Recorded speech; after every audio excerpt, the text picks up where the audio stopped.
Hello student, चलिए next video बताते हैं हम ईडीटीए एनालिसिस पार्ट 2।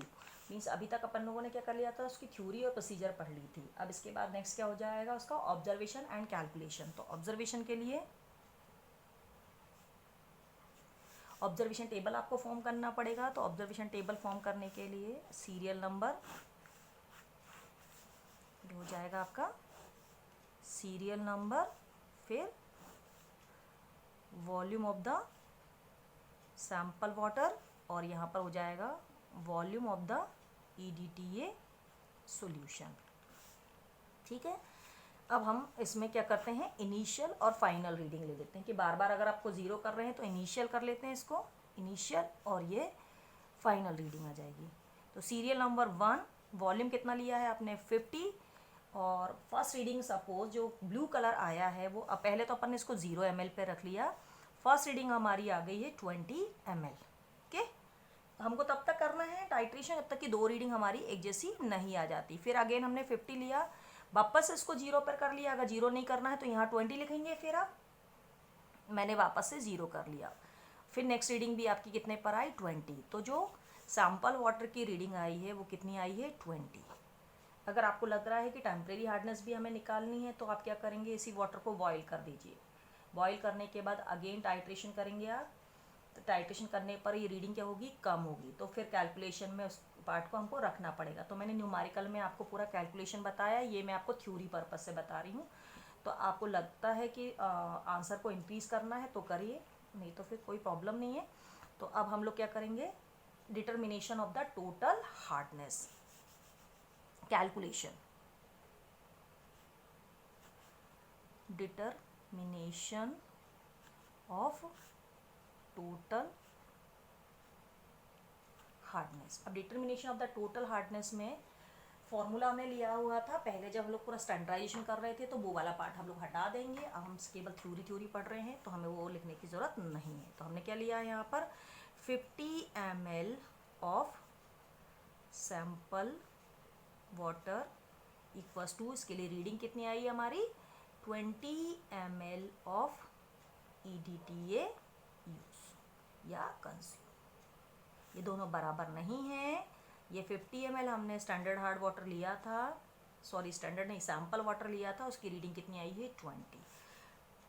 इफ अगर क्या हो जाए 1 ml अगर हम सैंपल की रीडिंग ले लें तो ये हो जाएगा 20/50। ठीक है, 20/50 हो जाएगा। लेकिन 1 ml से तो हमें पता नहीं चलेगा कि इस वाटर में कितनी हार्डनेस है। तो हम लोग कम से कम 1 लीटर वाटर से क्या करेंगे, इस हार्डनेस को निकाल लेंगे। तो यहाँ पर लिख लेंगे 1000 ml ऑफ सैंपल वाटर। तो ये हो जाएगा 20, ये हो जाएगा 1000 और ये हो जाएगा 50। इसको कैंसिल कर लीजिए। तो कितना आ गया ये आंसर, ये आपके पास 00 बचे हैं और 2 2 जा 4, 400 ppm क्या है इसके अंदर टोटल हार्डनेस है। अगर आपको लग रहा है कि और हमें आंसर इंक्रीज करना चाहिए तो चलिए ऑब्जर्वेशन टेबल दूसरा भी बना लेते हैं। इसी सैंपल को हमने क्या कर लिया है, बॉईल किया है, फिर ठंडा किया है, और फिर ठंडा करने के बाद फिर से हमने क्या करा है, टाइट्रेशन करा है।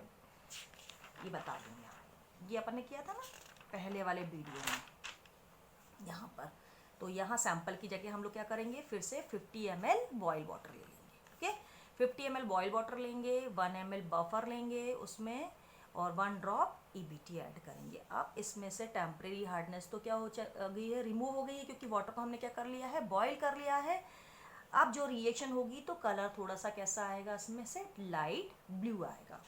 अब लाइट ब्लू आएगा तो जो रीडिंग होगी पहले से कम होगी, क्योंकि पहले रीडिंग हमारी कितनी आई थी, ये 20 आई है सैंपल की। और अब जो रीडिंग है वो कितने पर लिख लें हम, नेक्स्ट रीडिंग हम लोग 15 या 10 जितनी आपको लिखनी है, क्योंकि अभी अपन लोग तो क्या है अपने मन से कर रहे हैं, अभी हमने प्रैक्टिकल नहीं किया है। लेकिन प्रैक्टिकल करेंगे तो जो रीडिंग आ रही है वही लिखेंगे। तो दूसरा ऑब्जर्वेशन टेबल हम बना लेते हैं।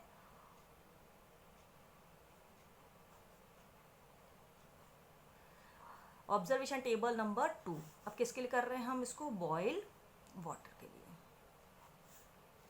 बॉयल वाटर के लिए कर रहे हैं तो सेम वो बन जाएगा, टेबल बन जाएगा, सीरियल नंबर लिखेंगे यहाँ पर, फिर यहाँ volume of sample water boil, उबला हुआ पानी आपको लेना है, मतलब बॉयल मतलब पूरी तरह से उबल जाएगा, तो जिससे क्या हो जाएगी, उसमें से टेम्परेरी हार्डनेस रिमूव हो जाएगी। ओके, और यहाँ पर वॉल्यूम ऑफ EDTA सॉल्यूशन। तो इसके लिए फिर हमने क्या किया है, इनिशियल रीडिंग ले ली और ये फाइनल रीडिंग। ओके, अब हम लोग सैंपल हम दो बार कर रहे हैं तो सीरियल नंबर 1 और 2 ले लिया, ये हमने 50 लिया, यहाँ पर 0 ml कर लिया, मतलब बार बार हम लोग क्या कर रहे हैं, ब्यूरेट को 0 तक फिल कर रहे हैं। अगर नहीं करना है तो फिर आपको यहाँ पर माइनस करना पड़ेगा। जैसे रीडिंग आपने यहाँ पर लिखी है कितनी, 10 लिख ली है, तो फिर वापस से क्या करना पड़ेगा, यहाँ 10 लिखना पड़ेगा, यहाँ 20 लिखना पड़ेगा। इसलिए आप बार बार क्या कर लीजिए, 0 कर लीजिए और ये 10। तो दो रीडिंग एक जैसी आने तक आपको क्या करना है, इस टाइट्रेशन को करना है। तो ये हमारे पास सेकंड रीडिंग आ गई हमारी 10। तो फर्स्ट हमने कैलकुलेशन करा था सैंपल वाटर के लिए, अब हम दूसरा कैलकुलेशन कर लेते हैं सैंपल वाटर बॉयल के लिए। सैंपल वाटर बॉयल के लिए तो यहाँ पर हम लोग लिखेंगे 50 ml of sample water boil equals to 10 ml of EDTA use या कंज्यूम। अब हम लिखेंगे 1 ml of boil water equals to 10/50। 1 ml से नहीं पता चलेगा, कम से कम हमको क्या करना पड़ेगा, 1 लीटर बॉयल वाटर लेना पड़ेगा। तो यहाँ 1000 ml ऑफ बॉयल वाटर, तो ये हो जाएगा आपका 10/50 और ये 1000, 0 से 0 चला गया और 5 2 जा 20, ये आपके पास कितने हो गया, ये 200 है ना, 20 और ये 2।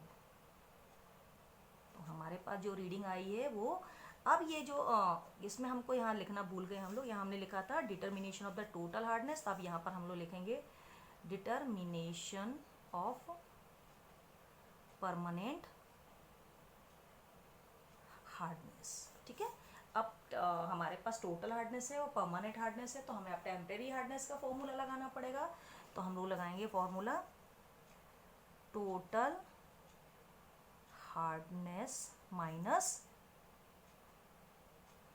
Permanent equals to temporary hardness. तो परमानेंट हार्डनेस कितनी है हमारे पास, 400 ppm, ये 200 ppm इक्वल्स टू, जब बचा 400 में से 200 माइनस हुआ तो ये 200 ppm, मतलब दोनों hardness temporary and permanent hardness कितनी है हमारे पास, 200 ppm 200 ppm।